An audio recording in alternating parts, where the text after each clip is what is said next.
What is good, rookies? Today we are going to briefly assess the last week or so of the practice matches, go through any key highlights or concerns. I personally believe it's kind of been a week of carnage where we've just heard things we don't want to hear. It could be injuries, it could be roles, a few things that are just kind of making us really shuffle to potentially change our structure or try to put some other people on the watch list for rookies. So it's been a week. Been a week. But before we get into that, just want to say a massive thank you to those that have subscribed. Currently at like 82. Getting so very close to 100. Would love to hit that mark. So if you haven't seen the last couple of videos, we've got a planning for buy rounds, basic understanding of potential structures and ways you can approach buy rounds, and then a player watch list where I provide also a template that you can use if you're one of those guys that loves statistics and you just want to have everything in one spot. It's in the comments, it's in the description. Go check it out.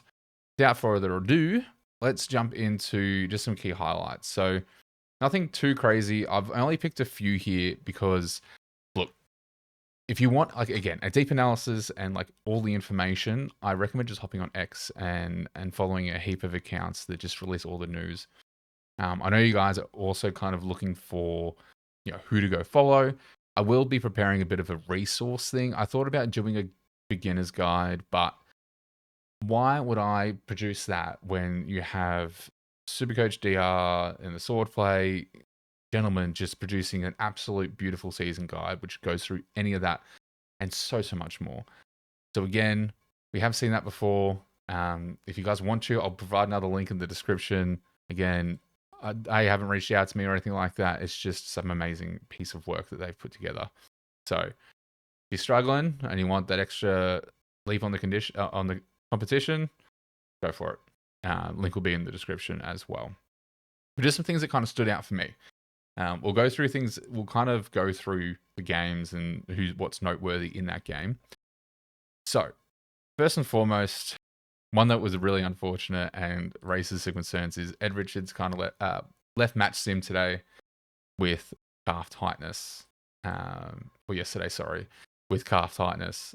One to watch, went for scans, came back all clear, but just these injury concerns on the either like the fallen primos or the really high value primos that have some value to give, or our just mid prices. It's scary times. But again, there's been nothing bad coming back from this yet. He is still expected to play round one, but just something to be just across. Just keep an eye out on the Western Bulldogs injury news because you never know. One bad hit and season over. So anyway, moving forward, Jagger Smith took a knock today in the Kilda match. Didn't look too bad. Was limping off, but was able to get back to the huddle, but did not come back on for the fourth quarter. No bad news or anything from Carlton as of yet, but we're just waiting on confirmation on if there's any damage done. But at the moment, expected to be in the best side and be rocked and loaded, ready to go. Mills, something that's quite very concerning because he's had some plantar fasciitis injury flare-ups. This is not necessarily something that goes away and it has to be managed. That in itself is concerning because that means that Mills is going to have to be managed. If it gets too much, if the load management is trash and they don't do it properly, it really concerns me about the pick because we're spending, $350-ish on someone that might be managed and not get the time on ground that we need in order to really get the complete value from him. Will they, rest him up forward? Will they rest him down back? Like, we're really getting Mills for that mid-time. So definitely keep an eye on this. He is still expected to play in round 0 and be good to go. But again, he's apparently on light training for the next week or two. So we'll see what happens. Lombard, dislocated shoulder. Keep an eye on this one. No one's ever really sure on how much damage is done, if he's going to be ready to go. So if you got him in your team, I would probably look to switch him out. Laylaw, we're probably all across. Concussion, fractured jaw. Waiting to hear more really about, the return of the new Dusty.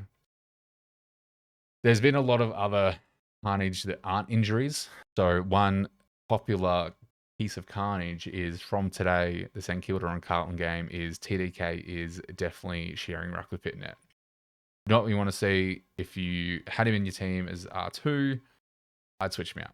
That role is not what we wanted. It doesn't look anything at all of what we need from the value side of things, from a scoring perspective, nothing like that. So I would be moving away from TDK. The role is not there. Move your R2. I personally am not going to mess around with my rucks. I thought about it, decided against it. I'd rather just pay up and lock them in, and then have to, if that one goes down with an injury, I can move from there, and that's fine.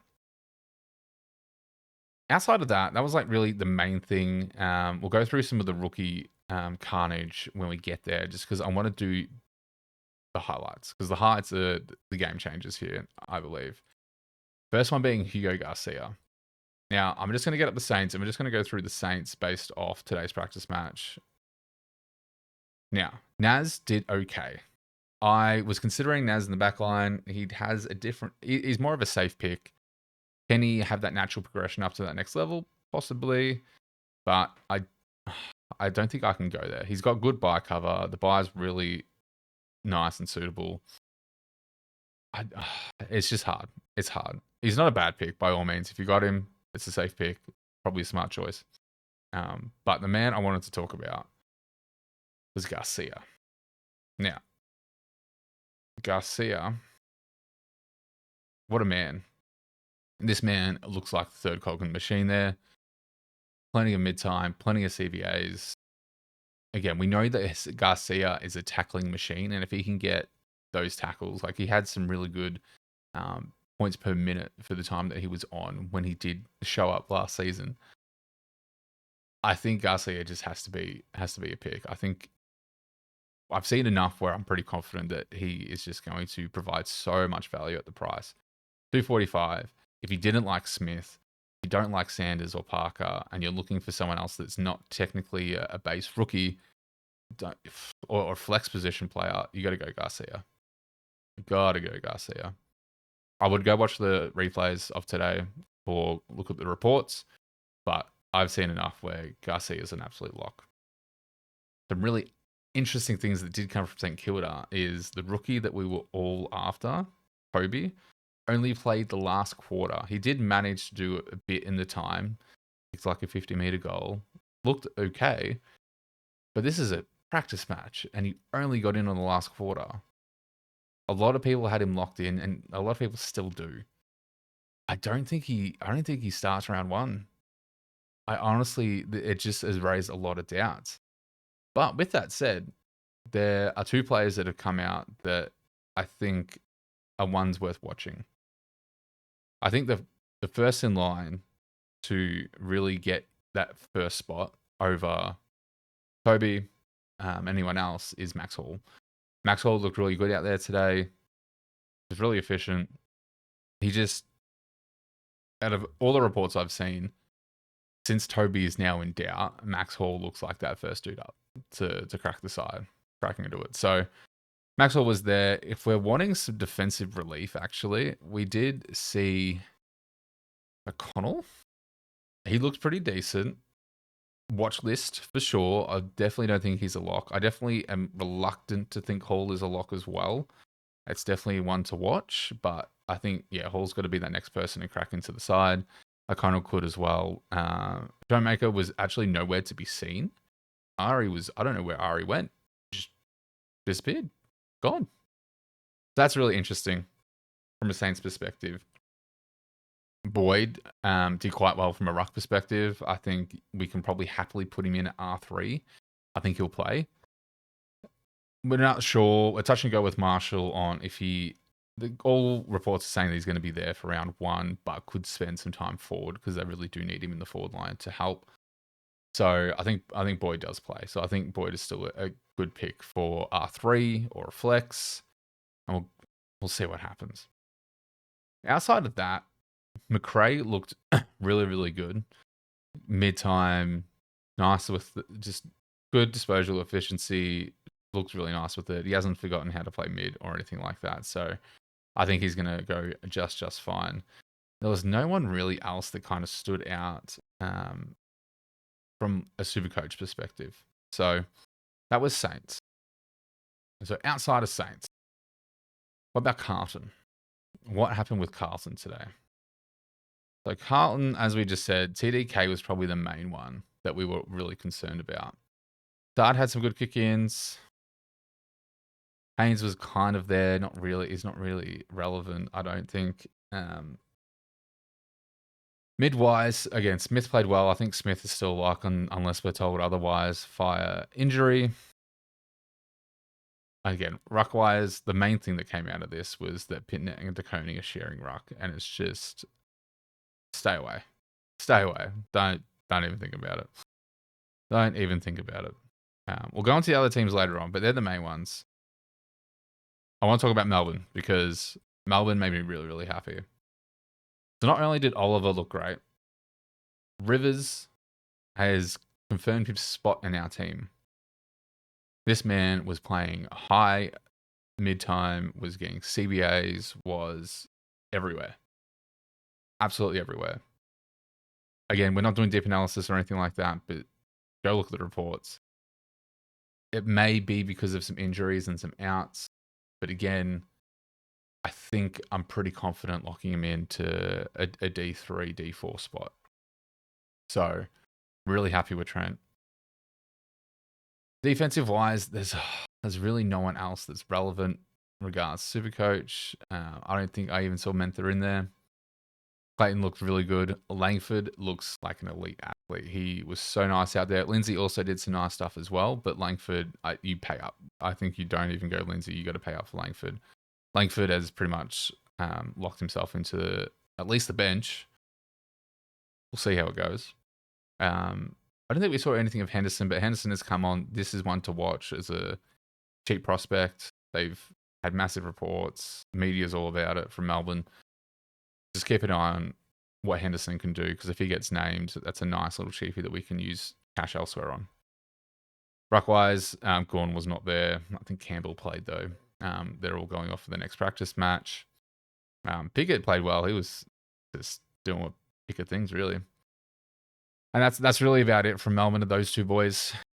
I do want to touch on the Sydney and GWS game though, because we had some really interesting plays come out of there. So let's go Sydney, GWS. So the main thing is Sheldrick looked really, really good. I think he's a solid pick.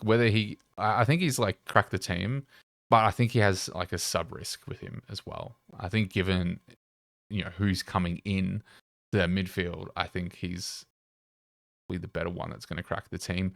One that also is one to watch is I think it's Corey Warner, Chad's younger brother. He actually looked really, really good. Really good. He was very active and really just, I think it took everyone by surprise. Callahan is, I know people have been screaming breakout season. Potentially could be. He looked really good out there as well. The one that kind of surprised us all was Angove. Now, a lot of people were looking for Stone. The role looks okay for Stone. He did enough.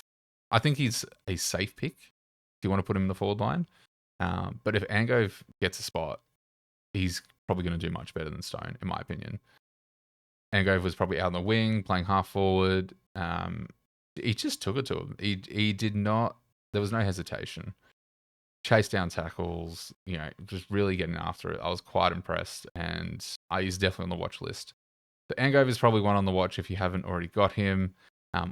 You still got Stone that you can still watch. I think the role's there. I think I just need to see a bit more from him.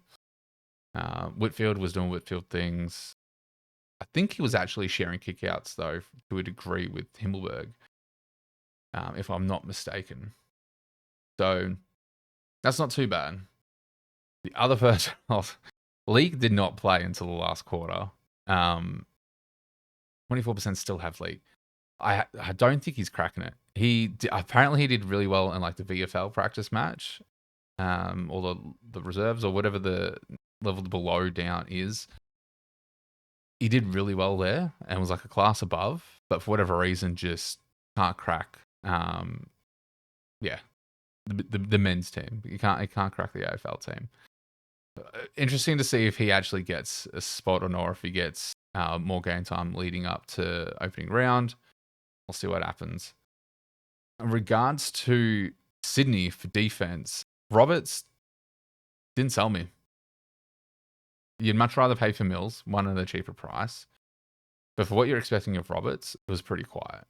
Florent was the man. He was the distributor from halfback. He was doing everything possible that we wanted to see Roberts doing. So I don't think Roberts is the go at that price. Patton looked okay. I can't say I really saw much of it. He definitely got involved, but I'm not sure. I'm trying to limit how many people I have from that round 3 bye. Patton doesn't cut it. I think that's really it. That really, like, Grundy was there doing Grundy things. Briggs looked alright. Yeah, as I said, you got Stone, you got Angove. I'll tell you, man, Amadi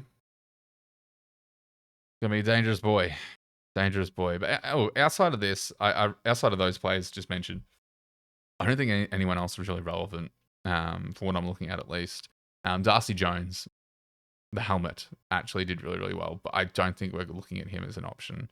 Definitely could be, don't get me wrong, but look, at that price, 351, I mean, look, if he does what he did in the practice match, maybe he could be a pod, but, you know, maybe a pod, an anti-pod for Smith, maybe, but we'll see how we go. And that's generally it. That's all I really want to touch on. We'll go into the team update just quickly. Now, I'm just going to quickly go through and fill it out just because I do know where I'm kind of leading with the team. And that team is 1 Uber per line, except for Rocks. So we'll do Rocks quick because Rocks are easy. This is what I'm going to run through with Rocks. I'm just going to run through these two. I think it's a safe bet leading in. Gawn is obviously getting a bit older, but Gawn's going to do Gawn things. Sherry has a bit of a tougher fixture at the start, but better to hold him, get those low 100s. He's still going to do enough, I think, to maintain rather than trying to fiddle around with rucks and get it right. I mean, you know, you could look at doing. I was heavily looking at Cameron. That buy is just so tricky. It's so tricky. I don't think rucks is something you can really mess around with for the buys, at least. You have Nank, Jackson, but Jackson just seems to be doing a unicorn role at the moment, flowing between forward, mid, and ruck. So, see what happens. See what happens. But rucks are easy. Defensive wise, our Uber is going to be Sheasel. Mid wise, our Uber is going to be the one and only the Butter Man, and we're going to bring in the Horny Man. So they're like our Ubers that we're going to keep throughout. So what does the rest look like? D2's not locked for the moment, but I am leaning towards either Clark or Dale. I like Dale at the moment, but I need to see. He apparently was out for personal reasons in the practice match, but we'll see how we go. If it doesn't look good, we're going to go Clark. Rivers is 100% a lock at D3. I still love Perryman. I loved in the practice. I don't even know if you call it a practice match. The round robin. Yeah, just look good. I've seen enough to want to take the risk. Mills, until I hear that he's managed, I'm just going to keep him in the team. Rookie-wise, Allen is probably the most confident one that we can have in regards to rookies. I think Reed's a safe pick. And in regards to like the last one, like Toby, not sure. Sard's been quiet. Leak, we're not even sure. Bussinger is a Bevo player. Like, we don't even know. Like, maybe Smith.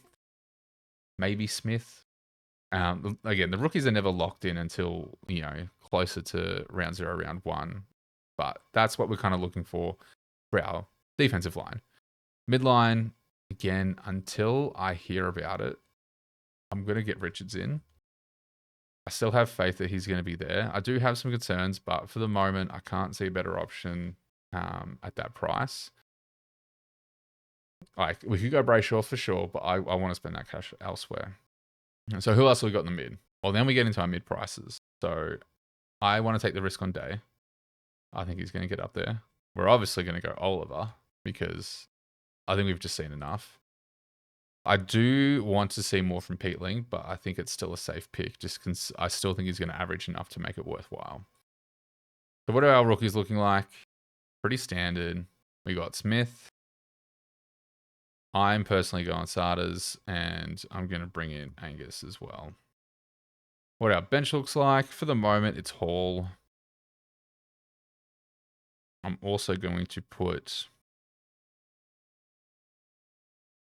Again, it's when after these guys, I'm not entirely sure. Langford, obviously, and Nevitt, sorry. Why was I acting like I was not sure? Langford's a lock. Nevitt's a lock. Hall could be changed out. Smith could be changed out. Even Reed. Cool. So that leaves us with our forward line. Now, if you're not going to go Daniel, I don't play Supercoach.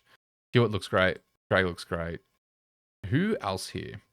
This is where I'm not entirely locked in. I need to see more. I want to see more from Sanders, but I'm gonna lock him in. Now, we mentioned this man before. I'm actually going to go Hugo here because I still want his points. Now, one SSP play that we saw from Essendon who actually looked really good was Edwards. Whether he gets an instant crack into the side, unsure. But I'm going to put him there for now. If he doesn't get in there, we can move him easily. And then the other gentleman was either a Stone or Angove. We're going to go Stone just because it looks like the role's there. And then our flex got about 200. So for the moment, it is Lynch. Just because if he's in good form, it's hard to not pass that up because he might be able to cover an Allen or a Hewitt if they don't provide. So we'll see how we go. I know this has been a bit of a longer video. My videos are going for like 15 to 25 minutes. If you did make it this far, I appreciate the time. Thank you for providing it. I know all time is valuable, so the fact you got to want to spend it here with me, I totally appreciate. Let me know down below if you saw anything that really shook your team structure or changed how you have to approach your team over the last week. If you've had any injuries or doubts, or if you've seen, a sneaky pick come up, like a Driscoll that came through, or an Angrove that just really came up and stole the spotlight. I was like, damn, I need to watch that player. But yeah, this is where I'm currently thinking. It's really much I dare say it leans more towards value than it does guns and rookies. Again, defense, I don't really want to mess around with that. I don't like the options we have for rookies, so I'm willing to pay up in defense, pay lower in forward, and kind of go the middle mark with our midfield at the moment. So I'm pretty set on this sort of structure. What players come in here, I'm unsure of just yet. I'm pretty locked in on the Ubers. I mean, the Ubers are locked in. D2 can change. Mills and Rivers is locked. Perryman's pretty much locked. Mills and the Rooks can change over.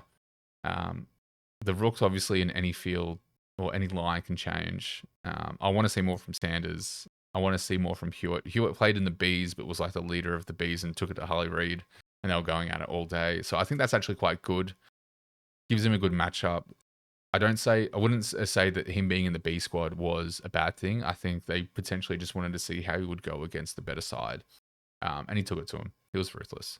Apparently, Duggan had made a report when he was doing some media stuff that he actually was not looking forward to coming up against Hewitt because he knows how aggressive and how much he wants to get after it. So that's a good sign. So I think Hewitt and Allen are still locked in. I don't know about Marek anymore. A lot of people were keen on Marek. I don't know. He tried to go Harley Reid today and he just got the don't touch. So, yeah. As always, guys, thank you so much for watching. If you did enjoy the video and you made it this far, leave a like, leave a subscribe. And yeah, let me know down below what content you want to see. Happy to take suggestions.